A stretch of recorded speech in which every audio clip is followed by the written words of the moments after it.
नमस्कार दोस्तों, आप सभी का स्वागत है 24/7 पर। मेरा नाम है आदित्य तिवारी। मैं आप सभी लोगों को इंग्लिश लैंग्वेज पढ़ाता हूं और आज के इस वीडियो में हम जानने वाले हैं कंप्लीट सिलेबस का ओवरव्यू कि क्या 2024 का जो सिलेबस है वो किसी प्रकार से भी अलग है पिछले सिलेबस से या फिर वो सेम आने वाला है। वेटेज एनालिसिस क्या रहेगा कि इस चैप्टर के कौन से टॉपिक से ज्यादा मार्क्स आने वाले हैं, क्या आपके इंपॉर्टेंट रहेगा पेपर में, कौन कौन से सेक्शन को कितने मार्क्स दिए गए, इन सभी बातों पर डिटेल में चर्चा करेंगे इस छोटे से वीडियो पे। तो आप लोगों से मेरी रिक्वेस्ट रहेगी कि आप इस वीडियो को लास्ट तक देखें। तो सिलेबस को जानने से पहले हमें जान लेना चाहिए कि भैया कितने सेक्शंस में हमारा सिलेबस डिवाइडेड है। तो हमारा सिलेबस डिवाइडेड है 3 सेक्शंस में, section A, section B and section C. Section 1 deal करता है रीडिंग स्किल्स से, जो कि 22 मार्क्स के आपके एग्जाम में आती है। आप सभी को पता है इंग्लिश का एग्जाम 80 मार्क्स का होता है और उसमें से 22 मार्क्स रीडिंग स्किल्स को दिए गए। अब रीडिंग स्किल्स यानी कि आप न्यूज़पेपर पढ़ते होंगे, आप नॉवेल्स पढ़ते होंगे, आप ई बुक्स पढ़ते होंगे। क्या आप इंग्लिश में लिखी हुई चीजों को कॉम्प्रीहेंड कर पा रहे हैं? इसमें आपको अनसीन पैसेज दिए जाते हैं और आपसे क्वेश्चंस पूछे जाते हैं। डिटेल में हम लोग अभी जानेंगे कि रीडिंग स्किल्स के अंतर्गत क्या आता है, लेकिन फिलहाल 22 नंबर का सेक्शन ए है जिसके अंदर हमें रीडिंग स्किल्स अपनी प्रूफ करनी होती है, तब हमें मार्क्स मिलते हैं। सेक्शन बी डील करता है हमारा क्रिएटिव राइटिंग स्किल्स से। अभी क्रिएटिव राइटिंग स्किल्स क्या है बेटा? क्रिएटिव राइटिंग स्किल्स यानी कि आप लोग मैसेज लिखते हो, आप लोग ईमेल लिखते हो, आप लोग नोटिस लिखते हो, आप लोग इनविटेशन लिखते हो। कभी शादी का कार्ड देखा है कि फलाने फलाने की शादी है, भैया की शादी में जुलूल जुलूल आना। तो ये सारी चीजें हिंदी में नहीं, इंग्लिश में आप कैसे लिखो, कैसे आप इनविटेशन फॉर्म करोगे, कैसे एक इनविटेशन का रिप्लाई करोगे, कैसे नोटिस लिखोगे, रिपोर्ट कैसे लिखोगे, लेटर कैसे लिखोगे, जॉब इंटरव्यू के लेकर आपको लेटर लिखना है कैसे लिखोगे, वो सारे आपकी टेस्टिंग्स होती हैं सेक्शन बी में, यानी कि क्रिएटिव राइटिंग स्किल्स में। ये जो सेक्शन है बेटा 18 मार्क्स का होता है।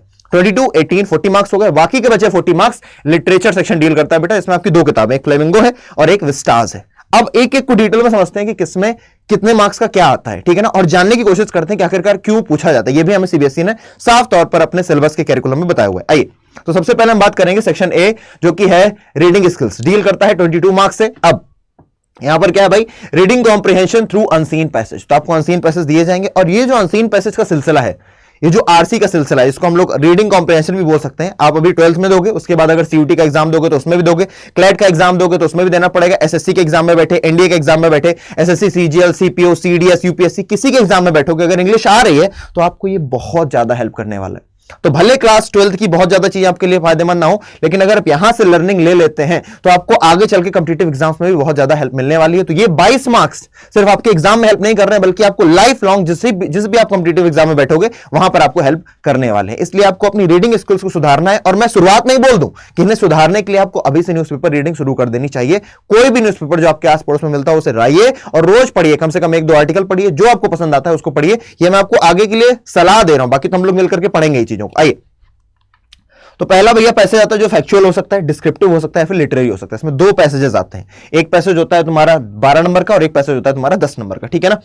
अब दूसरा पैसेज जो आता है वो कैसा आता है भैया? केस बेस्ड फैक्चुअल पैसेज होता है। इसमें क्या क्या दे सकते हैं? ये वर्बल विजुअल इनपुट्स हो सकते हैं, स्टैटिकल डाटा दे सकते हैं, चार्ट दे सकते हैं। ये सब चीजें दे करके आपसे क्वेश्चन फ्रेम करेंगे और आपको उनके आंसर्स देने होंगे। और ये जो दोनों के दोनों 2 आपसे दिए जाएंगे पैसेज, इन दोनों पैसेज को देने के बाद जो वर्ड लिमिट सेट की गई 700 से 750, इन दोनों के वर्ड्स अगर मिला दोगे तो 700 से 750 बनेंगे। उससे आगे इसको एक्सीड नहीं किया जाएगा, क्योंकि 3 घंटे का आपका पेपर है और आपको काफी सारी चीजें लिखनी होती है। लॉन्ग आंसर भी देना है, उधर आपको नोटिस भी लिखनी है, रिप्लाई भी लिखना है, रिपोर्ट भी लिखनी है, आर्टिकल भी लिखना है। ये सारी चीजें लिखने के लिए टाइम लगता है। सेक्शन ए आई थिंक आप सभी को समझ में आ गया होगा क्या हमसे पूछा जाएगा और हमें इससे बेहतर कैसे करना है। सेक्शन बी की हम बात करते हैं। सेक्शन बी डील करता है क्रिएटिव राइटिंग स्किल्स से। 18 मार्क्स का होता है। क्या क्या आते हैं? क्वेश्चन नंबर 1, 2 देख लिया। क्वेश्चन नंबर 3 जो आपका बनता है वो आता है सेक्शन बी के क्रिएटिव राइटिंग स्किल्स। सबसे पहले आपसे पूछी जाती है नोटिस राइटिंग। नोटिस राइटिंग आपके एग्जाम में आती है 4 मार्क्स की। इसको हम लोग आगे फर्दर एक एक टॉपिक को पढ़ रहे हूं, कैसे नोटिस लिखनी है, कैसे हमें इसे बनाना है, किस तरीके से इसमें चीट कोड्स यूज करके हमें अपने मार्क्स सेव कर लेने, वो सब कुछ हम लोग आगे आने वाले सेशंस में देख रहे होंगे। फिलहाल अच्छे से समझिए कि आपका सिलेबस क्या है। उसके बाद क्वेश्चन नंबर 4 आपका आता है फॉर्मल या फिर इनफॉर्मल इन्विटेशन और उसका रिप्लाई भी। ये भी आपका 4 मार्क्स का आता है। दोनों को 50 वर्ड्स में आपको कंप्लीट करना होता है। 50 से 60 वर्ड्स के अंदर भी कर देते हो तो मार्क्स कटते नहीं है। नेक्स्ट क्वेश्चन नंबर जो आपका नोटिस समझ गए, फॉर्मल इनफॉर्मल समझ गए। उसके बाद आपका जो क्वेश्चन नंबर 5 है वो पूछता है लेटर बेस्ड ऑन वर्बल और विजुअल इनपुट्स। आपको लेटर लिखना होता है 120 से 150 वर्ड्स में, प्लस ये जो लेटर्स होते हैं कि क्या क्या अपने अंदर भैया इंक्लूड करते हैं सॉरी, जॉब विद बायोडाटा और रिज्यूमे। आपको किसी न्यूज़पेपर में दिखा दिया कि हाँ भैया यहाँ पर एक सीट खाली है और आपको भैया उसके लिए आवेदन करना है, तो अब आप क्या करोगे? एप्लीकेशन लिखो कि मेरे पास ये है, मैंने ये कर रखा है, मेरी हॉबीज है, मेरा ये क्वालिफिकेशनल डाटा है, और ये भेज करके आपको लिखना पड़ता है job with biodata and resume. बहुत सारी चीजें समझनी पड़ती है, कहां बॉक्स बनेगा कहां नहीं बनेगा, फॉर्मेट समझना बहुत इंपॉर्टेंट है। उसके बाद लेटर्स टू द एडिटर। इसमें आपको अपनी क्रिएटिव स्किल्स दिखानी होती है कि आप अगर आपकी गली में कचरा जमा हुआ है, तो आप एडिटर को क्या लिखोगे, क्या समस्या है बताओ कि भैया यहाँ पर मच्छर हो रहे हैं, लोग बीमार हो रहे हैं, है ना, गंदगी की समस्या होगी, लोग आ जा नहीं पा रहे हैं, फिर आप बताओगे इसका ये सोल्यूशन हो सकता है कि नगर निगम को इंक्लूड करके हम अपना काम करवा सकते हैं। फिर आप लास्ट में थैंकफुली करके अपना कर दोगे, अपने बारे में बता दोगे, सेंडर्स एड्रेस, रिसीवर्स एड्रेस, ये सारी चीजें डिटेल में आगे सीखेंगे। बस आपका इंटरेस्ट डेवलप करने के लिए मैं आपको ये सब बता रहा हूं कि बहुत ही इंटरेस्टिंग है ये वाला part, letters to the editor. आप एक अच्छे नागरिक बन पाओगे अगर आप इन्हें अच्छा लिखना सीख गए। और ये कितने मार्क्स का आता है बेटा? 5 मार्क्स का आता है, ठीक है। नेक्स्ट, उसके बाद आपसे क्वेश्चन नंबर 6 में पूछता है, यही क्रिएटिव राइटिंग स्किल्स में भी 5 मार्क्स का आता है, आर्टिकल लिखो या फिर रिपोर्ट लिखो, है ना। रिपोर्ट हमेशा किस में लिखी जाए? पास्ट टेंस में, क्योंकि जो चीज हो चुकी है उसी की आप रिपोर्टिंग करोगे। बता देना भैया ये हो गया तो फिर ऐसे हुआ, फिर वैसे हुआ, वो रिपोर्टिंग होगी। और आर्टिकल किसी टॉपिक पर, मान लो मोटापा भारत में बढ़ रहा है या फिर बेरोजगारी बढ़ रही है, तो जैसे कि सीयूटी का एग्जाम जो है एनटी अच्छे से कंडक्ट नहीं करवा पा रही है या कोई प्रॉब्लम्स आ रही है, तो आप उस पर क्या लिखो? एक आर्टिकल लिखो कि कैसे कैसे होना चाहिए, कैसे नहीं होना चाहिए। सिंपल है, 5 मार्क्स का ये भी होता है। ये हो गया आपका सेक्शन बी खत्म। 22 मार्क्स, 18 मार्क्स, 40 मार्क्स का काम हो चुका है। अब हमारे पास आ गया सेक्शन सी, जो कि बहुत इंपॉर्टेंट है, लिटरेचर आपकी क्लास 12 में। और मैं अभी से आपको एक बात बोल देता हूं कि आपको लिटरेचर पढ़नी नहीं है, लिटरेचर जीने की कोशिश करनी है। आपको उस चैप्टर के अंदर जाकर के महसूस करने की कोशिश करनी है, क्योंकि अगर लेवल का पेपर का लेवल बढ़ा और उसने अच्छे खासे क्वेश्चन बनाए तो वही बच्चे दे पाएंगे जिन्होंने चैप्टर को फील किया होगा। And I will help you to feel the chapter, है ना। मैं आपकी हेल्प करूंगा कि ऐसे चैप्टर को फील करना है। इसमें भैया लिटरेचर टेक्स्ट बुक होगी और सप्लीमेंट्री रीडिंग टेस्ट होगी। लिटरेचर वाली कौन बुक है? फ्लेमिंगो, वो होगी विस्टास। अभी देखें कौन से चैप्टर्स आते हैं। और इससे 4 तरीके के क्वेश्चंस बनते हैं। एक आपका मल्टीपल चॉइस क्वेश्चन बन जाते हैं, एक शॉर्ट आंसर टाइप क्वेश्चन बनते हैं, एक लॉन्ग आंसर टाइप क्वेश्चन बनते हैं और एक ऑब्जेक्टिव टाइप क्वेश्चंस बनते हैं। इस तरीके के क्वेश्चंस आपके पेपर में बनेंगे। अब इस तरीके से डिस्ट्रीब्यूशन है। 7 question number 7, question number 8, 9 and 10। सबसे पहले आपसे पोएट्री का एक्सट्रैक्ट दिया जाएगा। एक्सट्रैक्ट क्या होता है? मान लीजिए एक पोएट्री 18-20 लाइंस की, उसमें से 8 लाइन ले ली गई और उससे कुछ क्वेश्चंस पूछ लिए कि बताओ यहाँ पर कौन सा फिगर ऑफ स्पीच है, बताओ यहाँ पर किसको वेन बोला गया, बताओ कौन यहाँ पर पीला। ऐसे कोई क्वेश्चन पूछ लेगा आपसे और आपसे कुछ घुमा फिरा के भी पूछ लेगा, तो उनका भी आपको आंसर देना रहेगा। इसकी चिंता मत करो।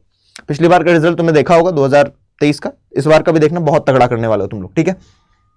तो 1 prose extract out of 2 from the book Vistas. फिर उसके बाद आपको प्रोज देगा विस्टास से, फिर क्वेश्चन पूछेगा। फिर प्रोज देगा भैया एक्सट्रैक्ट किससे? फ्लेमिंगो से, फिर पूछेगा। फिर शॉर्ट आंसर टाइप क्वेश्चन होंगे जो कि 5 पूछे जाएंगे, 2 नंबर का एक क्वेश्चन होगा, ठीक है ना। उसके बाद क्वेश्चन नंबर 11, 12 और 13, 13 क्वेश्चंस आते हैं आपके पेपर में, जहां पर आपको चॉइसेस मिलती हैं। शॉर्ट आंसर टाइप क्वेश्चन फिर देगा कहां से भैया? प्रोज विस्टास की किताब से। फिर उसके बाद आपको फ्लेमिंगो से देगा और फिर उसके बाद 2 क्वेश्चन लास्ट में देगा, लॉन्ग क्वेश्चन, जो एक क्वेश्चन आपको करना होगा 2 में से और एक क्वेश्चन के मार्क्स होंगे 5, 1 into 5, यानी कि एक क्वेश्चन करना है 5 मार्क्स का होगा। ये आपका पूरा का पूरा लिटरेचर सेक्शन है। कहां से आपको पढ़ना पड़ेगा लिटरेचर सेक्शन? तो सबसे पहली किताब है फ्लेमिंगो।